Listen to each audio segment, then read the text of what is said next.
Uma boa tarde na paz de Jesus. É com alegria que começamos mais uma vez o nosso programa e nós queremos dar boas-vindas a você que está conosco aí para nos assistir. E eu quero orar por você e pela sua família.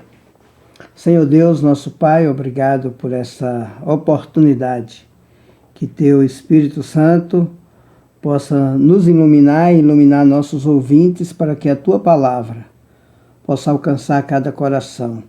Que a Tua Palavra seja viva para que possa gerar vida no coração de cada um dos ouvintes e no nosso coração. Em nome de Jesus. Amém. Hoje eu quero ler com você o texto de João capítulo 2. E eu vou ler aqui na Bíblia pelo meu celular, que diz assim: 3 dias depois houve um casamento em Caná da Galileia, achando-se ali a mãe de Jesus. E Jesus foi convidado para aquele casamento. Agora eu quero ir com você a João capítulo 8. Na verdade, o texto seria João capítulo 8. Eu estava em João capítulo 2, mas é João capítulo 8 que eu quero levar você. João capítulo 8. É um texto conhecido que Jesus fala da mulher adúltera. Diz assim: Jesus, entretanto, foi para o Monte das Oliveiras. De madrugada, voltou novamente para o templo e todo o povo ia ter com ele. E assentado os ensinava. Os escribas e fariseus trouxeram à sua presença uma mulher surpreendida em adultério. E fazendo-a ficar em pé no meio de todos, disseram a Jesus: Mestre, esta mulher foi apanhada em flagrante adultério, e na lei nos mandou Moisés que tais mulheres fossem apedrejadas. Tu, pois, o que dizes? Isto diziam eles, tentando-o para terem de que o acusar. Mas Jesus, inclinando-se, escrevia na terra com o dedo. Como insistissem na pergunta, Jesus se levantou e lhes disse: Aquele que dentre vós estiver sem pecado, que seja o primeiro que lhe atire a pedra. E tornando a inclinar-se, continuou a escrever no chão. Mas ouvindo eles esta resposta e acusados pela própria consciência, foram se retirando um por um, a começar pelos mais velhos até os últimos, ficando só Jesus e a mulher no meio onde estava. Erguendo-se Jesus e não vendo ninguém mais além da mulher, perguntou-lhe: Mulher, onde estão aqueles teus acusadores? Ninguém te condenou? Respondeu ela: Ninguém, Senhor. Então lhe disse Jesus: Nem eu tampouco te condeno. Vai e não peques mais. É interessante esse texto da palavra de Deus. Eu queria tirar algumas lições desse texto aqui com você. Talvez você já ouviu muito falar sobre esse episódio da mulher adúltera, mas eu quero mais uma vez voltar para esse tema com você, porque é um texto interessante da palavra de Deus.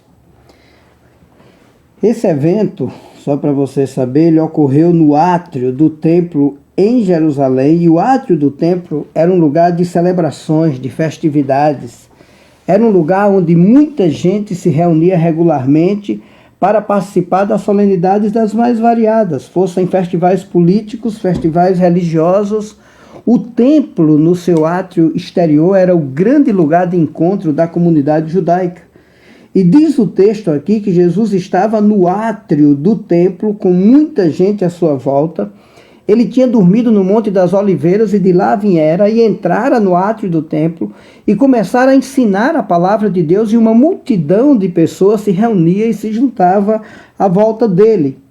Quando de repente algo acontece, há um buliço, há um ruído, há um barulho, há uma confusão, há gritos de chega para lá, traz ela aqui, traz a si mesmo, traz como está. E a multidão se abrindo, de repente, à presença de Jesus, que tinha se recolhido um pouco, aparece um grupo de pessoas, trazendo consigo uma mulher, possivelmente com os cabelos desgrenhados, coberta apenas com um lençol, com a cara coberta de vergonha, a mão sobre o rosto, pálida, absolutamente chocada, uma mulher que queria sumir dali, que queria entrar num bueiro qualquer E lá vem aquelas pessoas e querem que Jesus transforme o átrio do templo num tribunal popular. Eles querem instalar um tribunal popular em praça pública. Essa é a intenção dos que estão ali. E é interessante que, olhando aqui para o texto, há toda uma cena que se monta ali com todas as nuances e peculiaridades de um tribunal de justiça. Senão você observe, havia um réu, um condenado, uma mulher que havia sido apanhada em flagrante adultério. Havia um corpo de jurados, pessoas ansiosas para dizerem um veredito, para passarem uma palavra, para dizerem pedra nela, destruam com ela, ela é culpada, acabem com ela.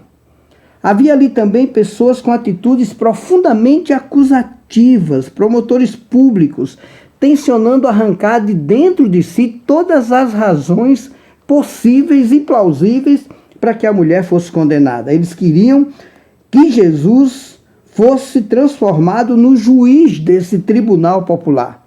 Aí perguntaram a ele: o que é que a gente faz com ela? Na lei nos mandou Moisés que tais mulheres fossem apedrejadas, tu, pois, o que dizes? E, queridos ouvintes, preste atenção no que eu vou dizer. Sempre que um grupo humano se reúne em qualquer lugar, não há pessoas inocentes e pessoas culpadas. Há dois grupos, basicamente. Em primeiro lugar, há os culpados que julgam. Em segundo lugar, os culpados que são julgados. O fato é que Jesus olha para aquela cena e não vê de um lado um grupo de moralistas religiosos de vida impoluta, se auto-justificando como pessoas inocentes.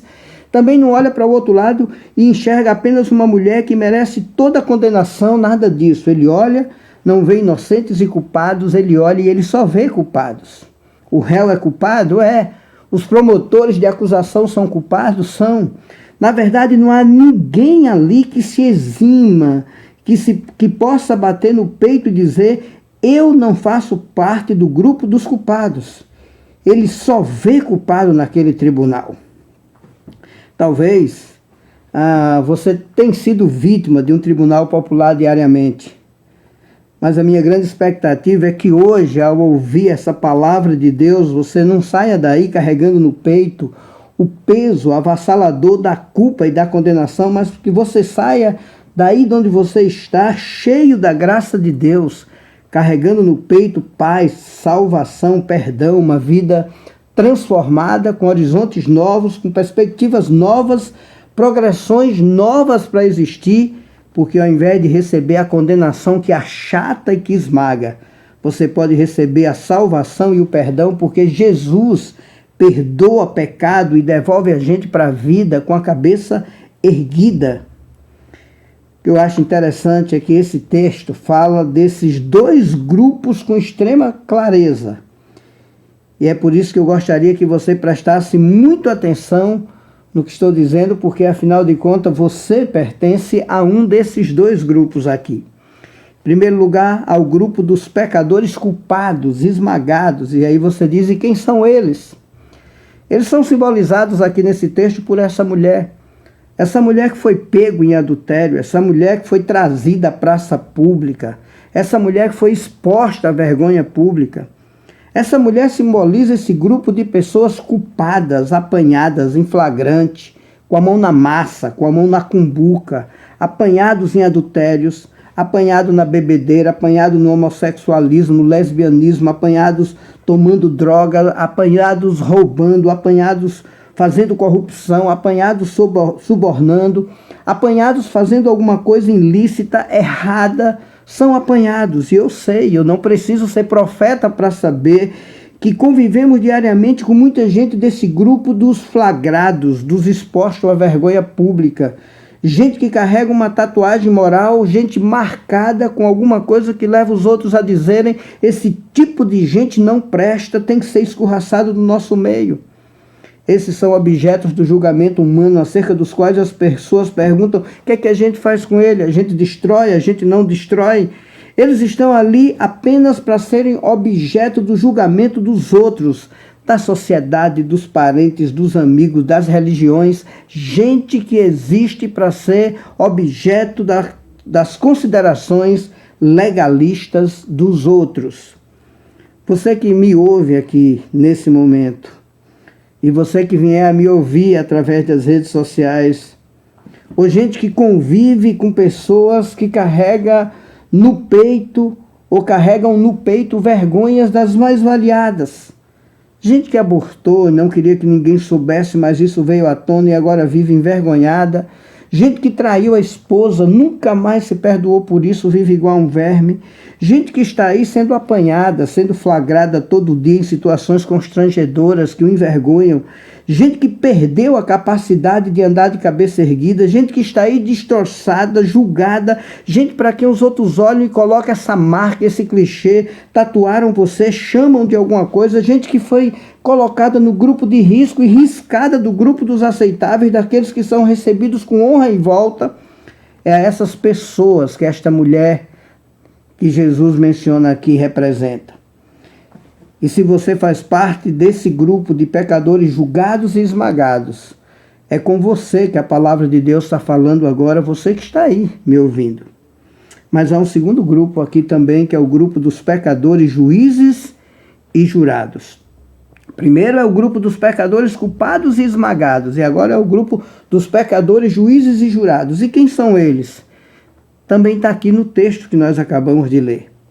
São aqueles de moral irretocáveis, são aqueles que, enquanto eu falava desse primeiro grupo aqui, eles estavam dizendo: isso não tem nada a ver comigo, porque eles são bons, esses são socialmente e moralmente ajustados, esses são cidadãos honorários da cidade, seus filhos frequentam as melhores escolas, eles estão aí para além da possibilidade de serem julgados, justamente por isso, sutilmente, vão se tornando juízes dos outros. São aqueles que flagram os outros, são os que ficam sabendo de tudo, são os que trazem as calamidades dos outros para praças públicas. São aqueles que compõem a torcida organizada nesse tribunal da condenação.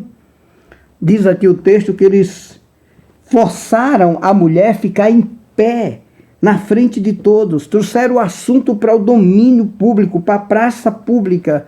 São os que dizem: tais mulheres devem ser apedrejadas, esse tipo de gente deve ser escorraçado do nosso meio. Esses são os promotores públicos, os jogadores de pedras, os que evocam as leis mais rigorosas para caírem na cabeça daqueles que já estão esmagados pelos seus próprios pecados. São eles que insistem com Jesus para que ele diga uma palavra que seja mortal e final para a vida daquela mulher. Preste atenção no que eu estou dizendo. Talvez há pessoas que estejam me ouvindo que se enquadram muito bem nesse grupo dos pecadores, juízes e jurados. Eu quero lhe dizer que Jesus olha para você e para a pecadora da esquina, e sem a graça dele em você, ele não vê nenhuma diferença. Jesus olha para essa pecadora suja, maltrapilha, tirada de um leito de adultério, e ele olha para você e ele diz que sem a graça de Deus, vocês dois estão absolutamente perdidos. Ela está perdida nos seus adultérios, nas suas mentiras, nas suas imoralidades, nos seus manobrismos, mas os do outro grupo não estão menos perdidos. Eles estão perdidos na sua insensibilidade, estão perdidos na sua falta de perspectiva para a vida, especialmente para a vida dos outros. Eles estão perdidos no seu legalismo, nos seus preconceitos, nos seus desejos ocultos, porque é a gente que nunca fez nada na prática, mas que carregam motéis na mente e no coração. Hoje à noite, eu quero dizer a você que está me ouvindo que, apesar de você estar tão perdido como a pecadora da esquina, Jesus, no entanto, não aceita esse estado de perdição como sendo algo definitivo. Primeiro, Jesus olha para você, pecador julgado, esmagado, culpado, você que está perdido como essa pecadora da esquina. Jesus não aceita esse estado de perdição como sendo algo definitivo na sua vida. Jesus também olha para esse grupo de pecador esmagado e culpado, você que sabe quem é, você que está nessa situação, ele se nega a deixar você continuar vivendo assim, debaixo dessa escravidão do pecado. e ele decide que vai andar na sua direção para restaurar você. Ele olha para o outro grupo, o grupo dos pecadores, juízes e jurados, que se acham bons, que se acham importantes, mas que sem a graça de Deus estão perdidos, e ele decide que não vai deixar você sair daí como você está. Na verdade, ele quer converter você dessa falsa perfeição que aliena você de Deus, que afasta você de Deus e do próximo, que enche a sua alma de arrogância e que não deixa você perceber a sua real carência de Deus. Jesus quer derrubar essas falsas estruturas com o poder do Espírito Santo, e através da sua graça e da sua unção, ele quer mostrar o quão carente de Deus você é. É interessante que, olhando para o que Jesus fez, ele tomou providência aqui, ele procurou uma solução para os dois grupos que estavam ali.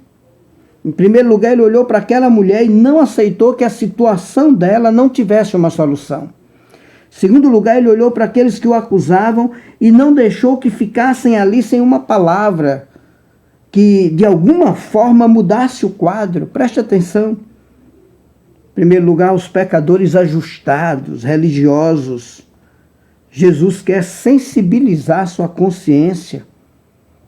Gente, não existe nada que anestesie mais a consciência humana do que aquele sentimento de realização moral e religiosa que leva você a pensar: eu não sou como os demais, eu sou muito melhor, eu não faço isso, eu não faço aquilo.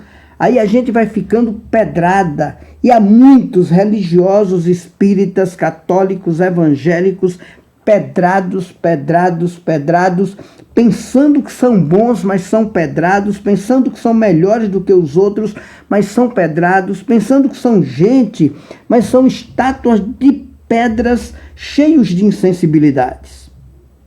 Hoje à noite, Jesus quer sensibilizar sua consciência.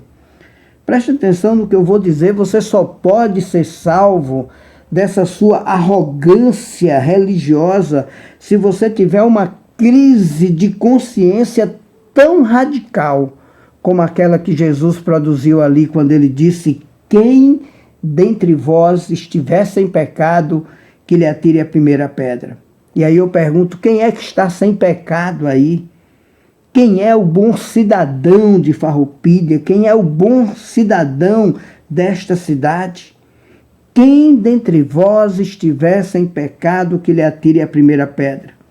E a Bíblia diz que esse eco perturbador da voz de Jesus entranhou lá no porão da consciência de cada um deles, e eles começaram a se afastar, a começar dos mais velhos até os mais moços, e diz a Bíblia, acusados pela própria consciência. E eu digo, feliz aquele que ainda tem uma consciência que responde de maneira sensível à voz de Jesus. Jesus olha para o outro grupo dos pecadores julgados, para esse grupo que recebe o juízo dos outros, a esse grupo ele quer salvar da sua culpa e do sentimento também de se tornarem vítimas. Ele olha para a mulher e diz: mulher, eu quero te despedir daqui sem culpa. Os culpados presentes aqui ouvindo essa palavra, Jesus quer que você deixe de olhar para baixo. Ele quer que você se arrume. Ele quer que você se recomponha, recomece. Mulher, cadê os teus acusadores? Ninguém te condenou? E ela disse: ninguém, Senhor. E Jesus disse: nem eu, tampouco te condeno. Não que não houvesse nada a ser condenado, mas porque aquele que já se arrependeu, já se humilhou, já chorou seu pecado, já se quebrantou, já se desestruturou diante de Deus e da vida, não há mais nada a ser condenado, quando aquele que receberia a condenação já foi lavado pelo sangue de Jesus. Jesus, diz a palavra de Deus, não veio ao mundo para quebrar a cana quebrada. Ele não veio ao mundo para apagar a lamparinazinha que está só fumegando no final. Ele veio ao mundo, na verdade, para restaurar as canas quebradas. Ele veio ao mundo para assoprar nas lamparinas para reacender o fogo, para refazer você, para mudar você, para mandar você para a vida, para perdoar você e refazer a sua existência. Mas Ele também não quer que você vire um culpado com sentimento de vítima. Ele não quer que você culpe a sociedade. Ele não quer que você diga, eu sou assim porque me produziram assim. Não, Ele quer que você assuma. Ele disse, eu não te condeno, agora vai e não peques mais. Vai aprender a não roubar mais, vai aprender a não te prostituir mais, vai aprender a não seres mais um mentiroso, vai aprender a não fugir mais das suas responsabilidades, vai aprender a viver como gente, porque com a minha graça tu vais viver e eu vou te dar poder para que tu vás e não peques mais. Deus quer fazer isso por você hoje. Você que está aí me ouvindo, e Ele pode fazer isso por você hoje, restaurar você completamente. E foi exatamente isso que Ele fez comigo e exatamente isso que Ele tem feito com milhares e milhares de pessoas. Ele me encontrou, por exemplo, há mais de 35 anos nesse grupo dos pecadores, e eu fazia parte tanto dos pecadores, juízes e jurados, como também fazia parte dos pecadores culpados e esmagados. Mas um dia Ele me colocou no lugar onde alguém estava pregando essa bendita palavra da salvação e do perdão de Jesus que empurra você para a vida. E ao receber a sua graça, eu ouvi Ele dizer, olha Justino, eu não te condeno, eu não te condeno. Eu já paguei tua dívida, o escrito de dívida que constava contra ti, de ordenança que tu nunca pagaste, eu já paguei, já rasguei na cruz do Calvário. Agora vai aprender a viver como gente para ser útil para a vida dos outros. Hoje à noite, eu quero dizer que esse tribunal aqui tem em Jesus o juiz que desistiu de ser juiz para ser advogado de defesa. Lá em 1 João capítulo 2:2 ele diz, filhinhos, essas coisas vos escrevo para que não pequeis. Mas se todavia alguém pecar, temos advogado junto ao Pai. Ele é a propiciação pelos nossos pecados e não somente pelos nossos próprios, mas ainda pelos do mundo inteiro.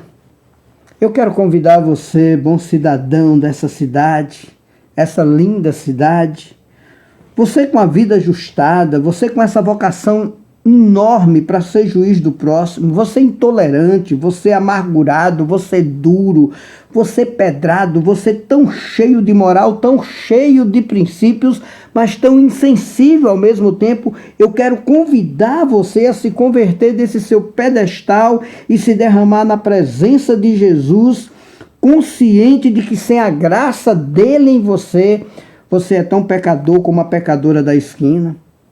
Mas eu quero também convidar você, pecador julgado, flagrado, humilhado, trazido para o meio da rua, esmagado pela sua culpa. Eu quero dizer que não tem ninguém, nenhum humano capaz de condenar você, não há ninguém capaz de jogar pedra em você. Mas eu quero dizer que há um que quer ficar sozinho com você. Há um que quer olhar nos teus olhos, há um que quer enfiar a mão nesse teu coração insensível e ferido, e o nome dele é Jesus de Nazaré, que morreu na cruz e ressuscitou dentre os mortos para te dar a vida eterna. Hoje à noite, ele quer que você receba a graça dele, porque ele quer resolver o problema da tua culpa, ele quer resolver o problema do teu pecado.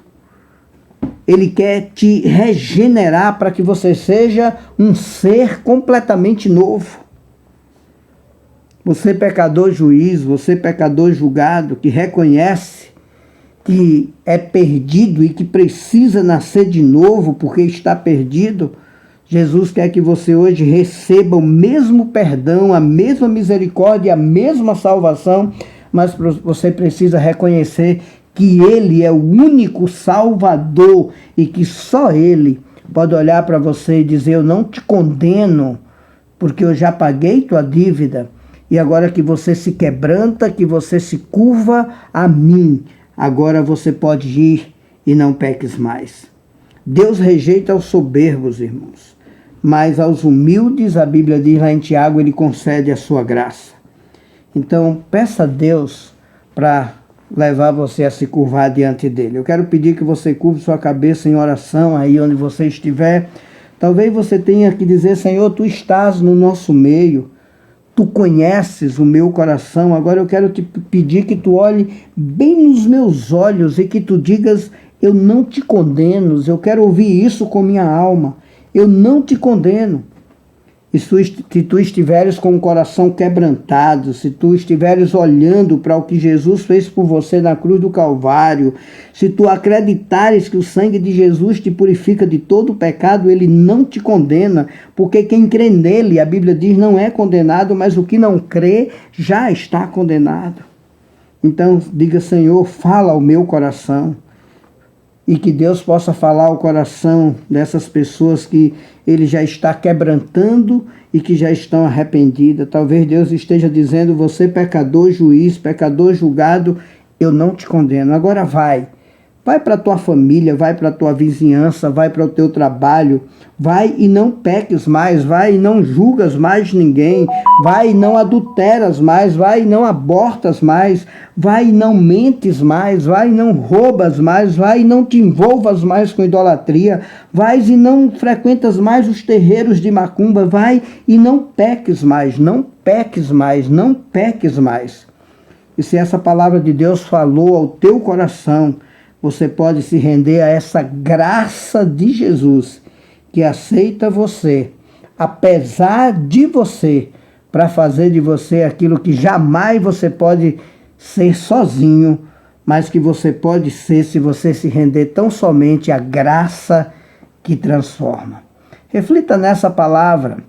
Leia o texto da mulher adúltera mais uma vez, agora por essa perspectiva, e se renda completamente a Jesus, porque ele quer perdoar você. Seja você um pecador juiz que julga os outros, que quer fazer de Jesus o juiz de um tribunal para condenar, ou seja você uma pecadora levada para a praça pública, um pecador humilhado, flagrado no seu pecado, no seu erro. Não importa quem seja você, Jesus quer restaurar a ambos, quer perdoar a ambos, e ele morreu na cruz para pagar o pecado e poder lhe dar esse perdão. Obrigado, Senhor, por essa tarde, por essa oportunidade de falar a tua palavra, e eu sei que só o teu Espírito é capaz de convencer as pessoas do pecado, da justiça e do juízo, e da necessidade que tem de salvação e do Salvador.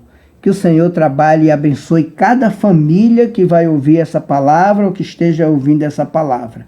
Que teu Espírito Santo possa levar essas pessoas a se inclinarem, se renderem, se curvarem, se submeter ao senhorio de Jesus e assim, sendo Senhor e Salvador da vida delas, elas receberem a salvação plena e completa, o perdão dos seus pecados, a restauração da sua vida por completo. Abençoa cada família, abençoa cada um de nós, em nome de Jesus. Amém. Deus abençoe cada um, e que a palavra de Deus aqui simples, mas proclamada de maneira simples, porém clara, possa, pelo Espírito Santo, alcançar a sua alma, o seu coração e a sua família. Deus abençoe a todos e que dê uma semana abençoada a você. Amém.